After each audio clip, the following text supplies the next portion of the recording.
And here we go. Welcome to the Sports4life podcast, ladies and gentlemen. We are back after what I feel like may have been a week-long hiatus. I had midterms, and then I went on vacation. So that was exciting. I was in Washington, D.C. Had a fun time. But let's just jump right into it. Let me talk about some games of the NFL that happened this week. I'm not going to talk about all of them. And then I do want to talk about something that's going on in the MLB playoffs. So let me just start out with this. The London game, the Miami Dolphins played the Jacksonville Jaguars. And it was an all right game. It was kind of interesting. Trevor Lawrence looks great so far. But I don't know if the game was the game. I wouldn't say was about the Jaguars as much as it was about Miami and what on earth is going on with them. I was actually fairly confident they would win this game. Brian Flores is a pretty good coach. I thought he'd be able to beat out a rookie coach and quarterback, but honestly, that wasn't the case. And usually it's a problem with like Tua Tagovailoa, but that was not the case at all. The Dolphins just honestly seemed very ill prepared in the second half. They made no adjustments. And Tua actually played really well. He had actually one of the better games of his entire career. He's great when Mike Gesicki plays at the tight end. He relies heavily on him. If they can get Jalen Waddle and Devontae Parker and Will Fuller on the field all at once, I think this offense could be pretty good. But this team has a lot of injuries right now. Devontae Parker's injured. Will Fuller is always injured. It's a problem, like an actual serious problem at this point. Jalen Waddle played and he was okay. But yeah, Miami has a serious problem. They have an offensive line issue. And I remember I said a few weeks back, I don't think Tua Tagovailoa is the main issue in Miami. It's the offensive line. It continues to show. I didn't like a lot of the coaching decisions. They had a 4th-and-1. Or was it 4th-and-1? Yeah, 4th-and-1 they punted. And it was 4th-and-6. At the very end of the game, they went for it. It was just strange. I don't know. I didn't like that call. Then we had Jacksonville, and you know what? All credit to Trevor Lawrence. Honestly, nobody else. He played amazing. Jacksonville's offensive line is horrendous, though. They need to fix that as soon as possible. And this is a great win for Trevor Lawrence, but one thing that hurts the Jaguars is that because they won, Urban Meyer is sticking around, and I think he honestly has caused more harm than good so far in Jacksonville. But yeah, Trevor Lawrence looked great. He was under pressure all day. Miami did a great job blitzing him. He got out of a lot of pressure, was able to make some great throws. And at the very end of the game, they're winding the clock down. You thought maybe they were going to take a Hail Mary, but then he drops back to throw, throws a quick slant up the middle. They take the timeout, makes it an easier field goal, and then Jacksonville ends up winning. So honestly, a great play call by Urban Meyer, which I didn't expect to be saying because I don't think Urban Meyer is a particularly good coach at the professional level. But you know what? I'll give credit where credit's due. Jacksonville had a great game. Miami has so many problems right now. It looks like the season's over. I don't have any confidence in them. They last year they overachieved. They were closer to a 7-win team. They just managed to get 10 wins. But yeah, I don't know. This year it's looking bleak. Another game I want to talk about was the Dallas Cowboys and the New England Patriots, and what a game this was. First of all, I want to give a shout out to Dak Prescott, the Dallas Cowboys quarterback. Dak Prescott might be my favorite player in the league. He's such a great person, and he is an elite quarterback. I've been saying that. I've been saying he had the potential to be elite and saying he's been good for years. I remember back in literally as a freshman in college, and even before that, back in 2018, people were always saying that he wasn't good enough. And I know a few Cowboys fans, and my brother's a Cowboys fan. He's always been supportive of Dak Prescott. But no, I know another Cowboys fan, and he was adamantly against paying Dak Prescott. And look at him now. He is amazing. He can make every throw. He's an excellent leader. And, Dallas has a lot more going on for them. Ezekiel Elliott is having a bounce back year. It looked like he was washed at the beginning of the year, but you know what? He's back, and he has been amazing. CeeDee Lamb has emerged as the number one wide receiver. And this is also Michael Gallup's out. So I remember saying before the year I thought CeeDee Lamb or Michael Gallup would lead the team in receiving yards. It's definitely looking like it's CeeDee Lamb. And, of course, you still have Amari Cooper, who's still amazing. He's one of the best route runners in the league. This offense is stacked, and now let me talk about this defense and where they are. Okay, so I did say the Cowboys would win 9 games and finish second in the division. So I think it's fairly obvious that Dallas is going to run away with this division. They're the best team in it, and it's not even close. Trevon Diggs, their star corner, has 7 interceptions. And a lot of people say he's not particularly good at coverage, but I'm like, well, he has 7 interceptions. So if Dallas could also get like another great corner, that'd be amazing. Micah Parsons has been amazing as a rookie. A great draft pick he was. And the defense is just so much more quick and athletic now with Dan Quinn in at defensive coordinator. It's a great move. He's so much better than whatever he had going on last year. The defense is an ultra aggressive defense. They'll give up big plays, which is a bit of a problem, but they also force a lot of turnovers. So yeah, that is Dallas, and I want to bring this point home: is people need to start respecting Dak Prescott for the elite quarterback he is. He plays with such poise and such proficiency, and he's such a great leader. Dak Prescott has like no flaws in his game, honestly. He's an elite quarterback. He's a franchise quarterback, and I am just really happy. I love seeing Dak succeed. He's just a great person.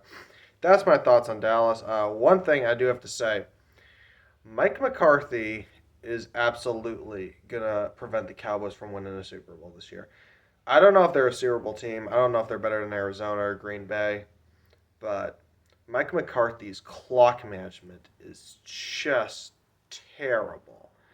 And it is really bad. They're in the game. I think they had like over 2 minutes left, and he was just kind of ignoring the clock. And I feel like this happens every week now in close games where he ignores the clock and it winds all the way down to like 2 seconds. So Greg Zuerlein has to kick these 60-yard field goals instead of putting him in a more manageable position. He has to learn how to manage a game clock. I mean, there are some great coaches who aren't good at managing a game clock. Like Andy Reid is a perfect example. He's not great at managing a game clock. But wow, Mike McCarthy, his clock management will hold Dallas back from a Super Bowl. That I can guarantee right now. I think Dallas will win the division. I think they'll win 11 to 12 games. The offense has been amazing, but Mike McCarthy and his clock management, it's bad. I don't think Mike McCarthy should be the Dallas Cowboys head coach next year. Obviously, they're not going to fire him, but I think I don't know if Kellen Moore would be a good head coach, but he's a great offense coordinator. But I don't know. We'll see when it comes to the playoffs, but Mike McCarthy, his clock management is something else. Now let's talk about New England. I was speaking to someone the other week, and they said they didn't see it with Mac Jones. I don't know. Maybe this game got them to change their mind. Mac Jones has been great this year. He doesn't get a lot of opportunities to throw the ball downfield. That's the number one complaint. It's like, well, New England doesn't have wide receivers that know how to run routes downfield. They have Alshon Jeffrey, but honestly, he's not that good. I'm sorry, not Alshon Jeffrey, Nelson Aguilar. They used to both play for the Eagles. He has Nelson Aguilar, who honestly is not that good. So Jacoby Myers is a great slot receiver, but they need a deep threat because Mac Jones can throw the ball downfield. He's actually really good at it. I saw, the play to lead the game into overtime. The pressures came, and Mac Jones, he rolled back into the pocket, then stepped up, launched it downfield, and it was caught. And then the wide receiver did the rest. And it was just an amazing play. Mac Jones has been great so far. I know New England's record doesn't say that. They believe New England is 2-4 right now, but they're like 2 or 3 plays away from being 4-2. So, they missed the field goal against Tampa Bay, which It was raining and there's a lot of wind, so that happens. That would make. Let's say they make it, they're 3-3, assuming Brady doesn't like drive all the way downfield. Next up, um, we have was the game right before. I don't remember. I can't remember who they were playing. But I know Damian Harris, the running back, fumbled at the goal line. If it doesn't do that, they're 4-2. And if the defense stops Dak Prescott in overtime, they're 5-1. So New England has a bad record, but they aren't a bad football team. I think they'll start winning way more games towards the end of the year. They are maybe one or two players away from on offense from being a legit playoff contender. And remember, they're still in a rebuild, so this is year 2 of the rebuild. Last year they went 7-9, but this year it's still a rebuild. And if they can add a deep threat, I won't say that's via the draft because Bill Belichick just can't draft wide receivers. I don't know. Maybe they can sign Michael Gallup. He's going to be a free agent. I think that'd be a good move for them. He's a great deep threat. Other players, and we'll see where it goes from there. But you know what? Mac Jones played great, and I think that's all Patriots fans need to think about right now is how well Mac Jones played, and he looked great. And the third game I would like to talk about is the Arizona Cardinals and the Cleveland Browns. So, on my Instagram story, I said that the Browns would upset the Cardinals. And I was wrong. The Browns did not upset the Cardinals at all. It wasn't particularly close. And yeah, it was an ugly game. Baker Mayfield, had I made a video last week, I would have been defending Baker Mayfield. But today, I can't.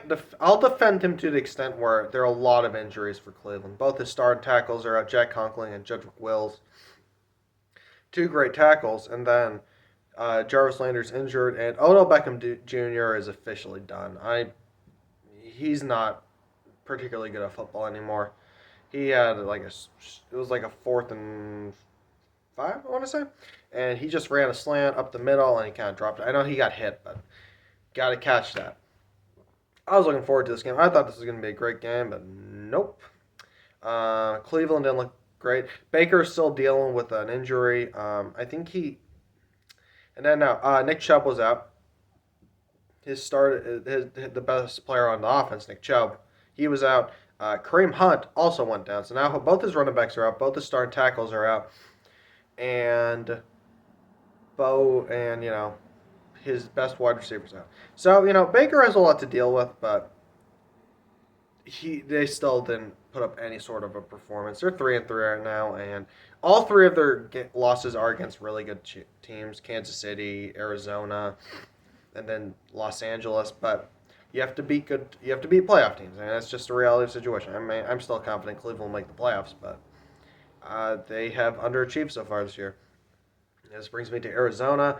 Arizona is officially the best team in the NFL. They looked absolutely amazing. They are great everywhere. And they didn't have their head coach, which actually may be a blessing in disguise because I don't think Cliff Kingsbury is a very good coach. But they looked great. DeAndre Hopkins has been amazing. They recently added Zach Ertz. They're adding more. I wonder if Larry Fitzgerald will come back for the playoffs. He's unofficially retired, but it'd be really interesting if he just came back for the playoffs, just to try to get a Super Bowl. Kyler Murray has been absolutely amazing. He's officially moved into the elite, almost elite category. I don't know if I'd call him elite just yet. I might drop a top 10 quarterback list, maybe. I don't know, we'll see. But Arizona looked absolutely amazing. That Cleveland could not do anything against them. Defense has been great.